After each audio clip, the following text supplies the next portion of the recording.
कहकर सज धज कर घर से बाहर निकल जाती है। अब घनश्याम को अपनी ही पत्नी सुंदरी पर शक होता है कि वो इतना सज धज कर कहाँ जा रही है। वो भी तुरंत ही अपनी पत्नी के पीछे निकल पड़ता है। वो देखता है कि सुंदरी पान वाले की दुकान पर गई है। अरे क्या बात है सुंदरी भाभी जी, आप तो गजब लग रही हो, पूरे कानपुर में एकदम भौकाल। अरे धत, ऐसा भी नहीं है, इतना भी झूठ नहीं बोलना चाहिए।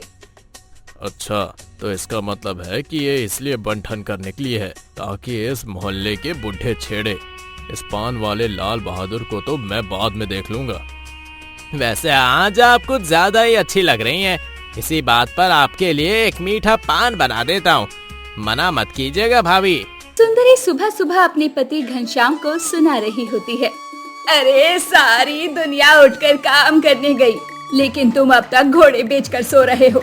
एक तो इस आदमी को कोई काम धंधा नहीं है, पूरे दिन अपने आवारा बुढ़े दोस्तों के साथ घूमता रहता है और रात होते ही घोड़े बेचकर दोपहर के 12 बजे तक सोता रहता है। अरे माँ जी, आप तो बस इतना ही जानती है। कल मैं अपनी पड़ोसन रमा काकी के साथ जब बाजार से आ रही थी, तब मैंने एक औरत के साथ गोलगप्पे खाते हुए देखा था ही नहीं, ना जाने कौन थी वो। राम राम राम, इस बुढ़े को भी इस बुढ़ापे में जवानी चढ़ गई है। जब देखो तब इसकी शिकायत किसी न किसी के मुंह से सुनने को मिलती है। अब अपनी बहू के मुंह से मुझे ऐसा सुनने को मिल रहा है। अपनी पत्नी सुंदरी की आवाज सुनकर घनश्याम उठ बैठता है और उबासियां लेते हुए अपनी पत्नी से कहता है। अरे क्या हो गया भगवान, सुबह सुबह क्यों चिल्ला रही हो? और कोई काम नहीं है क्या तुम्हें? बहू के साथ थोड़ा किचन में काम ही कर लिया करो, या घर का बाकी काम भी तो पड़ा है, वो कर लो। मेरे पीछे क्यों पड़ी रहती हो? अरे तुम जैसे से तो मैं शादी करके पछता रही हूँ। भगवान बचाए ऐसे पति से मुझे। अब क्या बचाए भगवान भी तुमसे? अब तो हमारे बच्चों की भी शादी हो चुकी है और तुम हो कि अब भी भगवान को मुझे लेकर कोस रही हो। कुछ तो अच्छा मांग लिया करो कभी भगवान से। सुंदरी सुबह सुबह अपने बुढ़े घनश्याम को सुनाती है। अब मोहिनी अपनी सास को समझा बुझा कर चुप करवा देती है और मोहिनी अपने कामों में लग जाती है। इधर घनश्याम अपनी बहू के हाथों की गर्मा गर्म रोटियां खाकर घूमने निकल पड़ता है। माँ जी, आप खामखा पिताजी को सुनाकर अपना समय बर्बाद करती हैं। उन पर कोई असर नहीं होता। देखो ना, खा पी कर फिर से बाहर टहलने निकल गए। बहू तुझे क्या कहूँ, मैं तो उस दिन से पछता रही हूँ जिस दिन से मैंने इस आदमी से शादी की। मुझे तो ये पहली ही नजर में नापसंद था, लेकिन मेरे पिताजी ने मुझे कसम देकर इससे शादी करवा दी, वरना इसे तो मैं पूछती भी नहीं। अरे माँ जी, जाने दीजिए, अब तो आपने पिताजी के साथ पूरे 30 साल गुजार लिए हैं। हाँ बहू, यह तो तू ठीक रही है। अब इस बुढ़े से क्या ही शिकायत करना। खैर छोड़, मैं भी जरा घर के कामों में तेरा हाथ बटा देती हूँ, वरना बैठे बैठे मेरे शरीर में दीमक लग जाएगी। इतना कहने के बाद सुंदरी घर के कामों में लग जाती है। अब देर शाम सुंदरी का बेटा दिलीप ऑफिस से घर आता है और घर आते ही गुस्से से अपना बैग साइड में रखते हुए सोफे पर बैठ जाता है। जी लीजिए पानी। अरे बहू, पानी दे रही है, लेता क्यों नहीं है बेटा? और तेरा ये मुंह गुब्बारे के जैसा फूला हुआ क्यों है? किसी ने कुछ कह दिया क्या तुझे, जो इतने गुस्से में घर आया है? जैसा बाप वैसा बेटा। बात ही कुछ ऐसी है माँ, जिसे सुनकर आपको भी गुस्सा आने वाला है। अरे बताएगा तभी तो पता चलेगा ना कि हुआ क्या है। ऐसे मुंह फुलाकर बैठा रहेगा तो मुझे कैसे पता चलेगा? आपको पता भी है, आज मुझे मेरा पुराना दोस्त अमित मिला था। वैसे तो मैं किसी से बात नहीं करता, ऑफिस से घर, घर से ऑफिस, लेकिन आज मैंने उससे थोड़ी देर बात की तो मुझे पता चला कि मेरे पीठ पीछे मेरा बाप क्या कुछ कर रहा है। अरे मुझे सब पता है, पूरे दिन अपने आवारा बुढ़े दोस्तों के साथ जुआ खेलता है तेरा बाप। उससे भी मन नहीं भरता तो आकर सो जाता है, और कोई काम नहीं है तेरे बुढ़े बाप को। लेकिन इसमें इतना गुस्सा करने वाली क्या बात है बेटा? माँ, आप कैसी बातें कर रही हो? मैं इतनी सी बात के लिए थोड़ी ना पिताजी से गुस्सा हूँगा, बल्कि पिताजी तो एक साथ 2-2 चक्कर चला रहे हैं, वो भी मोहल्ले की औरतों के साथ, और आपको इसकी भनक तक नहीं है। ये क्या कह रहा है तू? अरे राम राम राम, मैं तो लुट गई, बर्बाद हो गई। संभालिए माँ जी अपने आप को। मुझे तो पहले से ही पिताजी पर शक था, लेकिन मैं अगर उन पर ऐसे आरोप लगाती तो आप भी मुझे गलत समझती। सुंदरी को जब पता चलता है कि उसके बुढ़े का मोहल्ले की औरतों के साथ चक्कर चल रहा है, तो सुंदरी अब अपने बुढ़े पर नजर रखती है और वो देखती है कि उसका बूढ़ा पति घर से निकलने के बाद पार्क में जाकर मोहल्ले की औरतों से मिलता था। अब सुंदरी अपने बुढ़े को सबक सिखाने का मन बनाती है। माँ जी, आप सुबह सुबह तैयार होकर कहाँ जा रही हैं? मुझे भी घूमने फिरने का मन करता है बहू। घर में बैठकर मैं भी तो बोर हो जाती हूँ ना। अरे तो टीवी देख लिया करो, तुम्हें किसी ने मना किया है क्या? बाहर जाने की जरूरत नहीं। अगर तुमने मुझे बाहर जाने से रोका तो तुम्हारा भी बाहर आना जाना बंद करवा दूंगी। इसलिए मुझे रोकने टोकने की जरूरत नहीं है। सुंदरी इतना कहकर सज धज कर घर से बाहर निकल जाती है। अब घनश्याम को अपनी ही पत्नी सुंदरी पर शक होता है कि वो इतना सज धज कर कहाँ जा रही है। वो भी तुरंत ही अपनी पत्नी के पीछे निकल पड़ता है। वो देखता है कि सुंदरी पान वाले की दुकान पर गई है।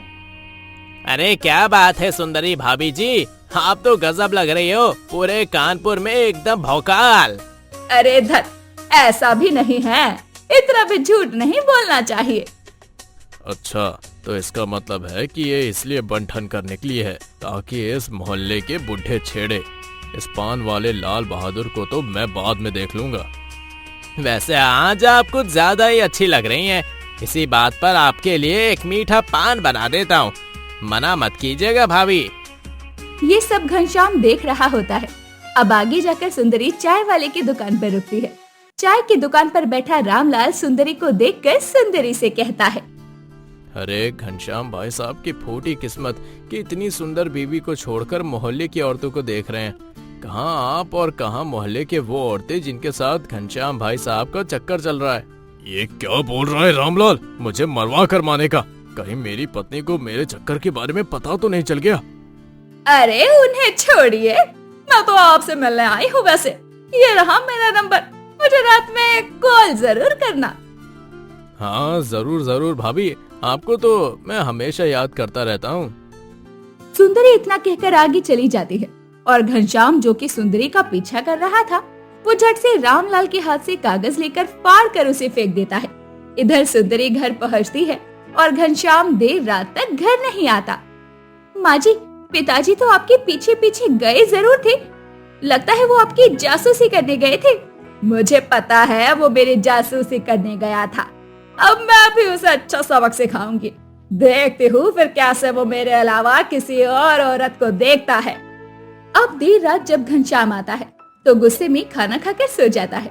इधर देर रात सुंदरी का फोन बजता है और सुंदरी तुरंत ही अपना फोन उठा लेती है।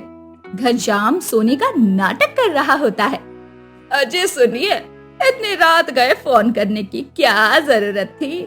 मेरा बुढ़ा बगल में ही सोया है, उसने सुन लिया तो दिक्कत हो जाएगी। आप चिंता मत करिए, अब तो हम शादी कर रहे हैं, हम जल्दी ही एक होंगे। क्या सुंदरी ने शादी कर ली है? अरे मुझे पहले से पता था कि वो मुझे छोड़कर जाएगी। मुझे इससे तभी शादी नहीं करनी चाहिए थी जब मुझे पता चल गया था कि ये शादीशुदा है और मुझसे ये दूसरी शादी कर रही है और अब तीसरी शादी। हे प्रभु, लेकिन मैं भी घनश्याम हूँ, इसे जीने नहीं दूंगा। अब सुबह से ही सुंदरी बहुत खुश थी। वो गाना गाकर पूरे घर में इधर उधर घूम रही थी। सजना है मुझे, सजना के लिए। अरे खांसी आ रही है तो अच्छे से खांस लो ना। सजना है मुझे, सजना के लिए। क्या बात है माँ जी, आज तो आप बड़ी रोमांटिक हो रही हो। अरे हाँ बहू, आज मैं बहुत खुश हूँ और तुझे एक बड़ी खुशखबरी देने वाली हूँ। ऐसी भी कौन सी खुशखबरी है? जरा मुझे भी तो बताओ माँ जी। थोड़ा समय दे, सब बता दूंगी। अब देर शाम सुंदरी सज धज कर घर से निकल पड़ती है। सुंदरी के जाते ही घनश्याम भी सुंदरी के पीछे घर से निकल पड़ता है। अब सुंदरी पार्क में पहुँचती है। कुछ देर बाद रामलाल भी वहाँ आता है। उसके पीछे घनश्याम भी होता है जो अपनी पत्नी की जासूसी कर रहा था। आखिर कब तक तुम उस घनश्याम के साथ रहोगी? अब तो तुमने मुझसे शादी कर ली है, मैं ज्यादा दिन तक तुम्हारा इंतजार नहीं कर सकता। अरे रामलाल, तुम्हें पता है ना, मेरी ये शादी तीसरी है। एक शादी पहले हुई थी, उसमें तो मेरा दूल्हा ही मर गया था शादी के 6 महीने के बाद। उसके बाद इस निकम्मे दिलीप के पिता से मेरी शादी हुई। ये निकम्मा भी किसी काम का नहीं रहा, बल्कि मेरे पेट पीछे चक्कर चला रहा था। अब जाकर मैंने तुमसे तीसरी शादी की है, लेकिन उस बुढ़े को छोड़कर आने के लिए मुझे उससे तलाक के पेपर पर साइन भी तो कराना पड़ेगा ना डार्लिंग। ठीक है, मैं थोड़ा इंतजार और कर लेता हूँ। और हाँ, मुझे सब मंजूर है, तुम चिंता मत करो। मैं तुम्हें घनश्याम भाई साहब से ज्यादा खुश रखूंगा। घनश्याम इतना सुनता है कि उसका गुस्सा हाई हो जाता है और वो रामलाल का कॉलर पकड़कर उससे कहता है, चाय बेचते बेचते तो रोता रहता है कि मेरे पास पैसे नहीं है, और मेरी बीवी से शादी करके उसे खुश रखने के सपने दिखा रहा है। तो उससे ज्यादा खुश तो मैं रख सकता हूँ अपनी पत्नी को। अरे भाई साहब, मुझे माफ कर दो, वो तो इन्होंने मुझसे शादी के लिए कहा, तो मैंने भी सोचा मरते मरते कुछ अच्छा कर लूं। अरे छोड़ दो उसे। जब अपनी पत्नी किसी और के साथ शादी करके जा रही है तो तुम्हें बुरा लग रहा है, लेकिन मेरे पीठ पीछे चक्कर चलाते हुए तुझे शर्म नहीं आई बुढ़े? मुझे इस बात का दुख है और मैंने ये सब छोड़ भी दिया है। तुम भी अब घर चलो, मैं आइंदा से ऐसा वैसा कुछ नहीं करूंगा, और मैं नहीं मानता इस तीसरी शादी को। अरे इतना अच्छा नाटक चल रहा था, इसमें भी तुमने टांग अड़ा दी। नाटक? हाँ, मैंने रामलाल चाय वाले से शादी करने का नाटक किया ताकि तुम्हें यह एहसास हो कि तुम्हारे घर में तुम्हारी बीवी है, उसके रहते हुए तुम मोहल्ले की औरतों को तवज्जो ना दो। इसका मतलब तुमने इस चाय वाले रामलाल से शादी नहीं की? मैं तो बहुत खुश हूँ सुंदरी, सच में तुमने मेरा दिल जीत लिया और मुझे सही रास्ते पर लाई। सुंदरी जब तीसरी शादी का नाटक करती है तो घनश्याम की अकल ठिकाने आती है और उस दिन के बाद से वो कोई भी ऐसी वैसी हरकत नहीं करता। दुलारी सुबह सुबह अपनी बहू के हाथों का खाना खाकर उसकी तारीफ कर रही होती है। अरे बहू, तेरे हाथों का खाना खाकर तो ऐसा लगता है जैसे माँ के हाथों का खाना खा रही हूँ मैं इस बुढ़ापे की उम्र में। मेरी माँ भी इतना ही बढ़िया स्वादिष्ट भोजन बनाया करती थी, और मैंने ये खाना बनाना अपनी नानी से सीखा है माँ जी। सच में बहुत बहुत अच्छा खाना बनाती है तू, और तेरे हाथों का खाना खाकर तो बस जी करता है कि तेरी तारीफ करता रहूं। हाँ हाँ, और मेरा तो मन करता है कि तुम्हारे हाथों को चूम लूं। क्या खाना बनाती हो तुम? अरे इस लड़के ने तो शर्म बेच खाई है। यहाँ पर उसके माँ बाप बैठे हैं, लेकिन उसे बोलते हुए तनिक भी लज्जा शर्म नहीं आ रही। दुलारी, बहादुर और मोहन तीनों ही बैठकर खाना खा रहे थे और पूजा उन्हें गर्मा गर्म खाना परोस कर खिलाए जा रही थी। तभी उनके दरवाजे पर किसी के आने की आहट होती है। अरे सासू माँ ने भी कितना छोटा दरवाजा बनाया है। अरे जाकर बाहर देखिए कौन आया है। ये तो दामाद जी की आवाज लग रही है। फिर तो दरवाजा छोटा नहीं बल्कि उनका पेट बाहर आ गया होगा। आपको पता है माँ, पिछले महीने जब मैं जीजा जी से मिलने आया था पूरे 200 किलो के लग रहे थे। अब ना जाने उनका वजन और कितना बढ़ गया होगा।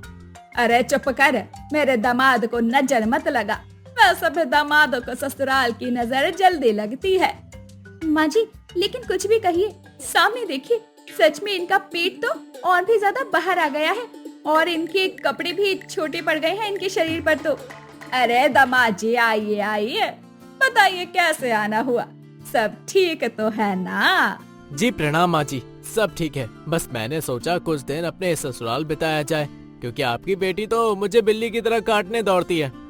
इसका मतलब फिर से उसने आपके साथ झगड़ा किया? अरे कोई बात नहीं, ये मेरी बेटी से ज्यादा आपका घर है। आप जब तक चाहे यहाँ रह सकते हैं। कुछ दिनों से अकेला छोड़ दीजिए तो उसका दिमाग शांत हो जाएगा। हाँ हाँ दुलारी, तुम एकदम ठीक कह रही हो। आखिर तुम्हारी बेटी है, तुम पर ही गई है। अरे ससुर जी, आप तो स्वीटी जी के बारे में बात ही मत कीजिए। कुछ भी कहता हूँ तो वो हमेशा मुझे बेलन लेकर मारने दौड़ती है। कहीं जीजा जी अपने खाना बनाने के लिए तो नहीं बोलते? वो क्या है ना, आपका पेट देखकर लगता है कि दीदी खाना बनाते बनाते परेशान हो जाती होंगी। क्या साले साहब, अब आप भी मेरे पेट का मजाक उड़ा रहे हैं। वैसे मैं सही समय पर आया हूँ, मुझे भूख बहुत जोरों की लगी है और खाने की भी अच्छी खुशबू आ रही है। ऐसा भी क्या बना है घर में? खाने में मटर पनीर पुलाव, पूरी, लड्डू सब कुछ है। क्या खाएंगे आप? पूजा इतना बोलती है कि तभी दामोदर कुर्सी पर बैठकर खाना लगाने को कहता है और पूजा भी झटपट घर आए मेहमान की खातिरदारी में लग जाती है। पूजा किचन में गर्मी में पूरियां तल रही होती है और दामोदर यहाँ पूरियां खाता जा रहा होता है, लेकिन उसका पेट ही नहीं भर रहा था। दामाद जी, और कुछ लेंगे क्या आप? हाँ, बस 2-3 पूरियां और थोड़ी सी पनीर की सब्जी और थोड़ा सा पुलाव भी। वो क्या है ना, सासू माँ रात में भी मैंने खाना नहीं खाया, मैं खाना खाने बैठा ही था तभी आपकी बेटी ने झगड़ा शुरू कर दिया। अले ले ले, दीदी भी ना गलत समय पर आपसे झगड़ा कर दिया, कम से कम खाने तो दिया होता, उसके बाद आपसे झगड़ा करती। इधर दुलारी किचन में जाकर अपनी बहू से और पूरियां और सब्जी देने के लिए कहती है। तभी पूजा पसीने से लथपथ अपनी सास से कहती है, माँ जी कैसे पेटू मेहमान है हमारे, घर का सारा खाना खत्म हो चुका है, फिर भी इनका पेट है कि भरने का नाम नहीं ले रहा। अरे माँ जी जैसे भी इन्हें मना कीजिए, वरना घर का सारा राशन खत्म हो जाएगा और रात को खाने के लिए कुछ भी नहीं बचेगा। अरे ये सच में इतना पेटू है, मुझे पता नहीं था। अगर ये 2-4 दिन हमारे घर में टिक गया तो सच में हम सब ही परिवार सहित रोड पर कटोरा लेकर भीख मांगते नजर आएंगे। लेकिन अभी जैसे भैंसे खाने के लिए मना तो करना पड़ेगा। तभी वहाँ मोहन आ जाता है और अपनी माँ और पत्नी की बात सुनकर कहता है, अरे माँ आप चिंता मत करो, मैं जीजा जी को बाहर लेकर जाता हूँ। इतना कहने के बाद खाने का इंतजार कर रहे दामोदर को मोहन बाहर का खाना खिलाने के लिए घर से बाहर लेकर चला जाता है। अरे जरूर स्वीटी भी दामाद जी से खाना बनाने को लेकर लड़ती होगी, और इतना कौन खाता है, घर का सारा खाना खत्म कर दिया, परसों का बासी दाल चावल वो भी खा गया। दामोदर का खाना देखकर उसके ससुराल वाले हैरान थे। शुरू में तो दामोदर शर्म के मारे खाना नहीं खाता था, लेकिन अब उसकी भूख इतनी ज्यादा बढ़ गई थी कि वो शर्म भी बेचकर खा चुका था और अपने ससुराल जाकर बैठ गया था और ससुराल में अच्छा खाना बनवा कर खा रहा था। लेकिन दामोदर के ससुराल वाले दामोदर की खुराक से हैरान थे। वो 10 लोगों का खाना अकेले ही निपटा दिया करता था। अब दामोदर रात का खाना खाते हुए कहता है, पराठा और सब्जी तो अच्छी थी, लेकिन 2-4 पराठे और मिल जाते तो सुबह तक भूख बर्दाश्त कर लेता। अरे हाँ क्यों नहीं दामाद जी, अभी मैं आपके लिए और पराठे बनवा देती हूँ। बहू जरा 2-4 पराठे तो बना दे दामाद जी के लिए, और इस पराठे में जहर डाल दूं ताकि इसे खाकर ये मर जाए। हे भगवान, ऐसा पेटू इंसान नहीं देखा मैंने। अपने ससुराल आकर बैठ गया है और खाए जा रहा है। इसे तनिक भी लज्जा शर्म नहीं है। मुझे आज ही ननद जी को फोन करना होगा। माँ जी तो ननद जी को फोन करना नहीं चाहती ताकि उनकी बदनामी ना हो, वरना लोग कहेंगे कि वो अपने ही दामाद को घर से भगा रही है। जब से दुलारी के घर उसका पेटू मेहमान यानी उसका दामाद आया था, तब से पूजा खाना बना कर परेशान थी और दामोदर को खाना खाते देखकर घर वाले भी परेशान थे।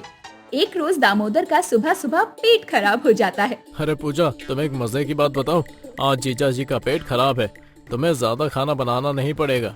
क्या सच में? हे प्रभु, आपने मेरी सुन ली। अभी देख कर आया हूँ, जीजा जी टॉयलेट से निकल रहे थे, लेकिन आज तुम या मैं या घर का कोई भी सदस्य टॉयलेट नहीं जा सकता। बड़ी गंदी गंध आ रही है। अरे इनको घर से जाने के लिए कहिए, मुझे नहीं रहना इस घर में, मैं जा रही हूँ अपने मायके।